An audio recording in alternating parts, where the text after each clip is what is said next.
I just made the decision that probably a lot of business owners and entrepreneurs make at some point, which was I definitely want to do something in aviation. I definitely don't want to work for someone anymore. How am I going to do that? Hi, I'm Pete Widgery from P6 Aviation. I've been a pilot since 2002. I learned how to fly in 1999, Cessnas out of Farmingdale, Long Island. But before that, I grew up in Westchester County and we lived under the approach path to one of the runways, and I've been wanting to be a pilot ever since I was a kid.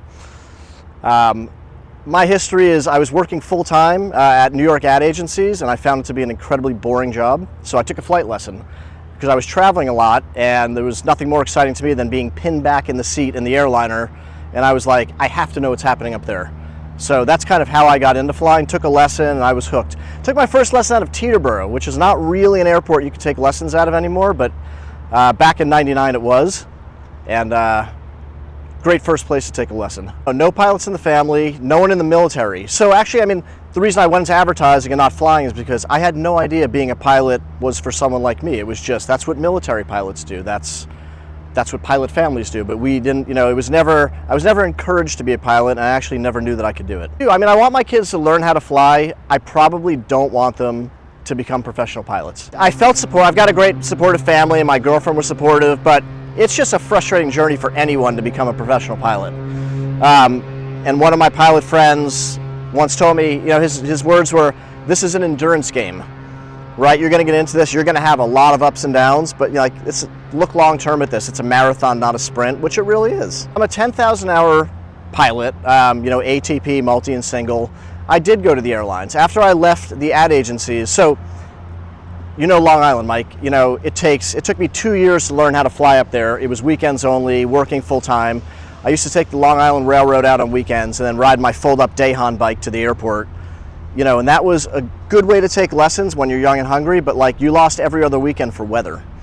And so after the private, which took literally 2 years, I decided to go to Florida where my parents lived, left my girlfriend, who's now my wife, in New York, and just went for 6 months, and I got every other rating done, right? And so after that I instructed, I came back up to New Jersey, and then I went to the airlines. So I spent 7 years flying regional jets out of LaGuardia for American Eagle. This is up to 2012. But I also found that to be an incredibly boring job. So I learned a little about myself in the process. One was, I really wanted to put on the uniform and, grab the suitcase and go to the airport. And I took a lot of pride in my work, and I have a ton of respect for airline pilots. Wasn't a great job for me. After 3 hours in an airplane, I'm done. I'm ready to get on the ground, talk to people, be on my phone and build relationships. And that's not something you really do behind a closed cockpit door. Right, so that was a little too, I was just sitting around kind of doing nothing. And my next thought was, all right, so, I'm going to, go to American and flow through in a few years, and I'll be flying 777s to Japan. But if I get bored in an airplane after 3 hours, what am I going to do in an airplane for 14 hours? And so I was pretty honest with myself, and I'm like, all right, I can't do this anymore. And then it was, I just made the decision that probably a lot of, business owners and entrepreneurs make at some point, which was, I definitely want to do something in aviation. I definitely don't want to work for someone anymore. How am I going to do that? So coming from a New York ad agency world, you have an understanding of brands and what makes a successful brand work.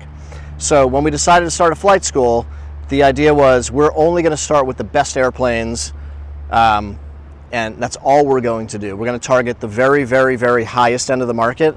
And so we started with a Cirrus SR20, a G6, 2017.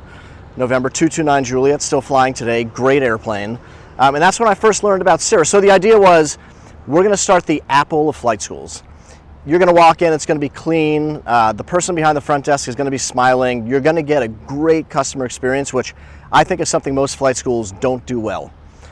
Usually, the office looks terrible, the people behind the desk aren't smiling, the airplanes are falling apart, and you're like, boy, I hope this works out, but it may not. With this flight school, the idea was they're going to be brand new airplanes. Every instructor that works for us is going to have a great super personality. You're going to want to be in the airplane. You're going to want to travel with them, right? I call it the China test. Do I want to spend 14 hours sitting next to this person? And if the answer is yes, we're probably hiring you if you could fly a really good airplane. So our instructors, it's never their first job. It's always at least their second or third instruction job. And the reason is not that you can't be a great 300-hour instructor. I was a decent one, and there's a lot of really good ones. But the idea was it's got to be someone that's not thinking about instructing anymore. They already know how to instruct. Now they're thinking about experience. And so that's a bit of a different profile. With that profile, we typically don't have people that run off to the airlines at 1,500 hours. They want to stay for, thousands more. The way we do that is A, compensating them really well, but also we're putting them in great airplanes that they want to fly around with their families. And the types of training they're doing isn't necessarily just staying in the traffic pattern all day long and being within 5 miles of the airport. We have a client that wants to fly a 22 turbo to St. Martin. Do you want to go do it with them? And so these are the trips we do, and I think the instructors like having the variety.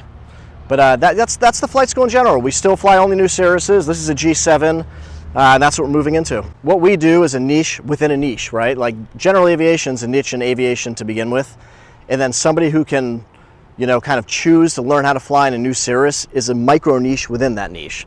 So the idea was, we better be really good at what we do or else this will fail. The other idea was we're going to start with one airplane and one instructor, which was me, and we're just going to build step by step. We've got 13 airplanes now. We've got 22 turbos, 22s, 20s. We have a Diamond DA-42, but everything is 2021 or later. That's our oldest airplane. We have 14 airplanes on order for next year. So by the end of, I would say, by the end of 2025, we should have a fresh fleet of G7s, and our oldest airplane should be a 2023. But that's part of the business model, is to bring in the best and the kind of brightest airplanes, and people will come to fly them. We're located at the Essex County Airport, Charlie Delta Whiskey. It's 15 miles to the west of New York City. So, Manhattan being shaped mostly vertically, you've got 3 places you can go: Long Island, Westchester, and New Jersey. And so 5-6 years ago, there wasn't a great Cirrus presence in New Jersey, and so we worked really closely with Cirrus to build up New Jersey. But yeah, I think the key to building a really great Cirrus business is picking the right kind of demographic. It does need to be in a relatively concentrated area of wealth. But New York City has been great for us. It's a fun place to go. A lot of our business is people that come into town, they're like, I just want to fly around New York City. And so that's the thing we do. So I firmly believe that everybody can learn how to fly, but our clients usually walk in, they have a story that's, I've been wanting to do this forever, but I've been working so hard and my kids are finally grown up. I finally have a little bit of time and resources. If I'm going to do this, I want to do this in an airplane that I want to fly my family in, because my wife or my husband and kids are going to want to go with me. I want there to be an airframe parachute. I want there to be amazing avionics, and I want a great support system. Like we talked about how important that is. Cirrus is an incredible support system. When you tell people and you're able to put your hand on your heart and honestly say without any hesitation that this airplane is a commercial grade airplane built for a personal pilot, it's completely true. The autopilot in this airplane, it's airline quality, it is commercial grade. The avionics in some ways are better than what you'll get in an airliner. Synthetic vision, most don't have those. The level button, which is the blue kind of I'm safe, the blue safe button. If something terrible were to happen and you're not quite sure what to do to kind of get the airplane upright, press the blue level button, the autopilot goes on, and it will fly forever until it runs out of gas. It gives you, the pilot, a chance to think about things. Airlines don't have those. So yeah, there are 2 very qualified pilots in the cockpit, but sure would be nice to have a kind of a safe button. So that's kind of what we rolled into with the G6. Right, the G6 was an amazing airplane. I call it a work of art. I think it really is a work of art. It's completely minimal, totally streamlined, but it does everything really well. Your fingers know exactly where to go to in the cockpit. Your muscle memory is very easily built. With the G7, they took it a step further, although it's hard to imagine how they could have. There's a lot of great new features of the G7, and we're going to fly today and go through them, but the avionics are a key part of it. So I guess we went from a base of a G1000 Perspective Plus to a G3000 called the Perspective Plus Touch, or Perspective Touch Plus. So it's based on the G3000 touchscreen, which is in every kind of modern Phenom, Honda Jet, Vision Jet, you name it. Really easy to use, far less keystrokes, if you would, to kind of get the airplane to do what you want it to do. So it's an even more minimal kind of experience, but in all the right ways. They didn't take anything away from it, they just made it easier to use. The 20, the 22, and the Vision Jet, the SF-50, they're all meant to be easy transitions, right? So if someone flies an SR-20, they're going to get in an SR-22 and look around and be like, wow, absolutely everything here is identical, with the exception of the anti-ice panel and possibly the oxygen, right? Those are 2 things you usually don't see in an SR-20. And those are things you're probably going to see in an SR-22, but those are relatively easy to learn how to use relative to like an entire airplane. So I would say to personal owners, if you're looking to get a 20 rather than a 22, it comes off the same assembly line in Duluth, Minnesota, right? The parts are built in Grand Forks, North Dakota, just like the 22. The only difference is the fuel, the fuel tanks don't hold as much fuel.